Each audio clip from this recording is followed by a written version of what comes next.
Olá, meus amigos. Eu estava pensando, sabe? Uma coisa é você ler a história na tela de um computador, ou você ler a história num livro, né? Algumas coisas da história, claro que eu estou falando aqui da história da Igreja Mórmon, né? Algumas coisas da história, elas te chocam no nível intelectual, quando você, e moral, obviamente, quando você lê de um, como eu disse, na tela de um computador ou de um livro. Outra coisa é quando você escuta a história de um personagem real que de repente está ali na tua frente, respira, sente a voz trêmula contando a sua própria experiência dentro dessa história. Isso te afeta num nível, além de intelectual e moral, te afeta num nível emocional também. Eu vou contar para vocês a história de Anna LeBaron. Eu escutei a palestra dela no Sunstone Symposium mês passado, que eu comentei com vocês. E ela escreveu um livro chamado The Polygamous Daughter, a filha de um polígamo. Então, ela hoje tem 48 anos de idade e ela contou a história dela e foi muito interessante porque, para mim, eu já cheguei na sala atrasada porque eu tinha ficado numa sala errada.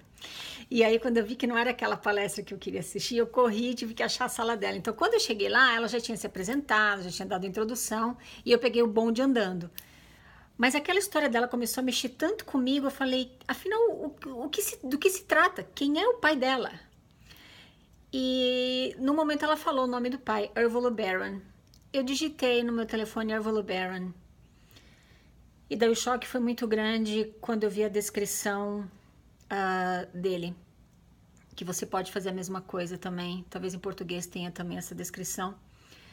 Ele era um mormon fundamentalista que montou uma igreja. O pai dele, na verdade, montou essa igreja e ele deu sequência a essa igreja com o falecimento do pai e do irmão mais velho. Ele era o segundo na sucessão e ele assumiu o comando da igreja chamada The Lamb of God, o Cordeiro de Deus.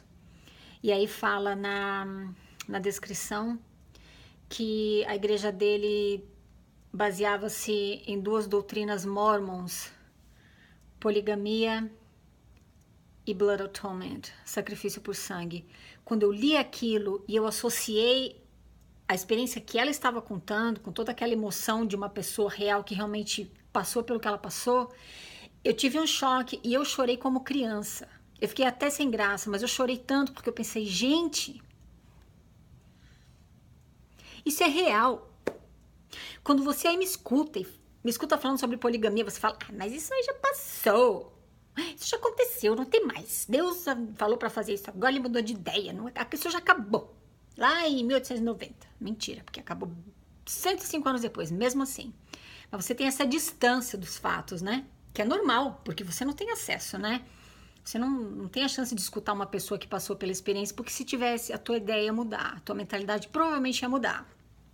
Aí você escuta falar em Blood Atonement, como eu fiz aquele vídeo falando sobre Brigham Young, da Journal of Discourses, e eu falei sobre o sacrifício de sangue, também você vai falar, que bobagem, imagina. Eu não sei como é que passa isso na tua cabeça. Eu nunca soube sobre isso quando eu era membro da igreja, sobre o sacrifício de sangue. Porque se eu tivesse ficado sabendo, pela minha natureza eu ia querer investigar a respeito. Bom, ao contrário do que a gente pensa, tá? A igreja mórmon, ela tem uma média de 200 ramificações. Isso mesmo. Não é só a Igreja de Jesus Cristo nos últimos dias e mormons fundamentalistas e da comunidade de Cristo, de EMA e do outro que saiu depois que a poligamia foi abolida. Não.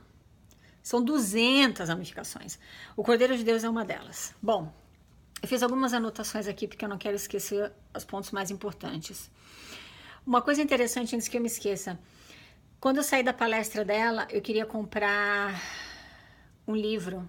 Na verdade, eu comprei o livro dela em áudio, mas ela indicou um outro livro a respeito de como superar situações de abuso. E eu fui no stand para pegar aquele livro. Do outro lado do stand, em frente, assim no corredor, tinha um outro stand com livros e que também esse livro falava sobre poligamia. E eu li o título e eu cheguei para ela e perguntei: você conhece a Anna LeBaron? Porque você também tem, né, teu livro sobre poligamia. Ela falou assim para mim: ah, conheço sim, o pai dela matou meu tio. E eu, como? Ela falou: ele matou meu tio. Aí eu, uau, eu fiquei chocada, mas ela falou aquilo com uma naturalidade tão grande. Eu comprei o livro dela também, só que esse vai demorar para eu ler porque é de papel e é grande o livro, mas eu vou ler e depois eu conto para vocês. Bom, tudo bem. A Anna LeBaron, ela conta que ela se lembra de morar numa casa de 3 quartos com 5 esposas do pai dela e 22 crianças, 22 filhos. Vamos falar da poligamia do lado de dentro, né, gente? Vamos parar de justificar o teu profeta, né? Por um minuto só. Vem cá comigo, você é ser humano. Tenta te imaginar na situação de Anna LeBaron e depois decide se você realmente quer defender esse cara com toda a tua força, tá bom? Vamos ser um pouco real aqui, vamos botar o pé no chão, né? Então tá. Ela lembra de viver numa casa com, como eu disse, com 5 esposas do pai dela e 22 filhos. Ela também se lembra de assistir, de ver o pai dela se casando com 2 irmãs ao mesmo tempo, uma de 15 anos e uma de 17 anos. E aí ele pega uma moeda e ele faz cara ou coroa para ver com quem ele ia passar a primeira noite, a noite de núpcias. É claro que a menina aqui não teria que passar por esse pesadelo, ela dava graças. Ah, mas não é tua filha, né? Não é você, né? Pff, poligamia, para de falar mal da igreja. Para de falar mal da igreja. A igreja é verdadeira. Nossa, isso me ferve meu sangue.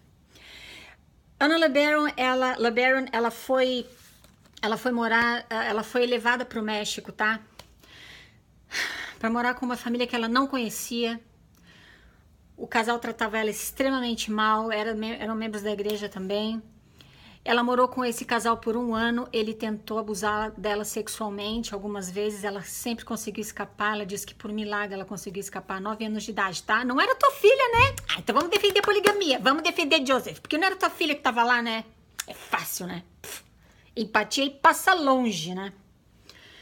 E ela disse que durante esse período que ela ficou lá, ela tinha que bater de porta em porta vendendo fatias de bolo e pedras. Eles pegavam pedras na rua, as crianças tinham que fazer isso, elas pintavam as pedras e também batiam de porta em porta no México para vender aquelas pedras e os bolos.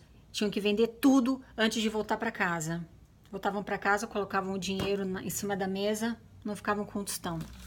Comida era só tortilha, não sei se você sabe o que é tortilha, é uma massinha fina, assim, redonda, parece panqueca, mas não é, ela é mais durinha e você coloca o recheio que quiser ali. Por 1 ano, ela comeu de café da manhã, almoço e janta, quando tinha 3 refeições, era só isso que tinha, era leite e essa tortilha com feijão, que abria a lata, esmagava e colocava dentro daquela tortilha. Essa era a comida dela só, por 1 ano. Por que ela foi levada para lá? Porque ela estava em perigo. O FBI estava atrás do pai dela, porque ele praticava, além da poligamia, que obviamente era ilegal, ele praticava, a igreja dele praticava o sacrifício por sangue e ele estava sendo considerado suspeito em alguns assassinatos.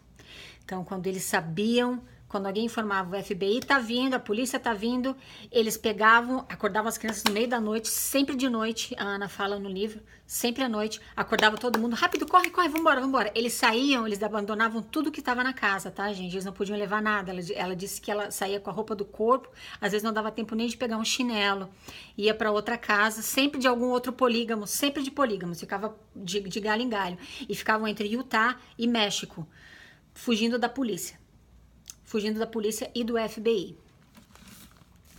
Ela também se lembra que dos 10... Aí depois a mãe dela foi e buscou ela de volta, porque agora era seguro para ela ficar com a família. Ela disse que nunca viu o pai dela. Ele estava sempre viajando, sempre de um lado para o outro, fugindo da polícia, do FBI, e nem todas as esposas moravam juntos. Ele teve 13 esposas e mais de 50 filhos, tá? Ela diz que dos 10 aos 12 anos de idade, eles mudaram para uma outra cidade quando a mãe dela buscou ela no México, aqui nos Estados Unidos. E mudou para os Estados Unidos de volta, né? Ela foi nascida aqui. Ela se lembra de trabalhar. O negócio da família era o seguinte: era uma loja de utilidades de. Como é que fala? Utilidades domésticas, né? Eletrodomésticos e coisas assim usadas. Então as crianças, o que elas tinham que fazer? Limpar. Eles compravam uma máquina usada, uma máquina de lavar, uma máquina de secar, um fogão. As crianças tinham que limpar. Ela disse que se lembra de usar um negócio para raspar aquelas croças do forno. Ela disse que era terrível.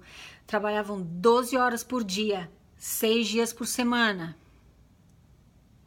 Sem ganhar um tostão. O nome disso é escravidão. Ah, mas a poligamia foi ordenada por Deus. Ai, não seja assim. Ai, que feio falar mal da igreja. Eu não tô falando mal da igreja, eu tô te contando uma história real. Você acha que era diferente? Mas essa não é a igreja mórmon, essa é a igreja do Cordeiro de Deus lá. Isso veio da igreja mórmon. A tua igreja fazia exatamente isso nos dias quando ela também praticava poligamia, tá?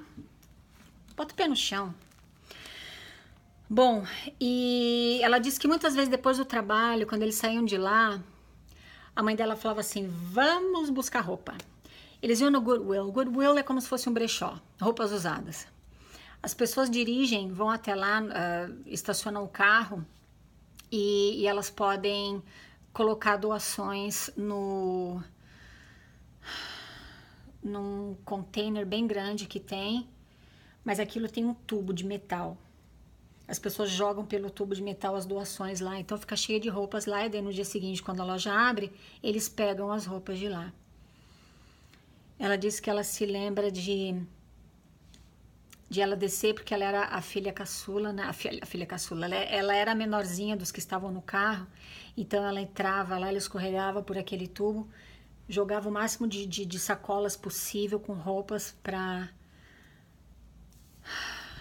um dos irmãos dela, que ia pegando e colocando no carro. Ela disse que era escuro, ela não enxergava nada, ela só pegava tudo que ela podia e jogava pro irmão lá em cima. E depois ela tinha que subir de volta pelo tubo de metal. Quando ela perguntava para a mãe dela por que eles não podiam comprar roupa de verdade, como as amigas dela compravam, né? A mãe dela falava assim, porque isso é luxúria.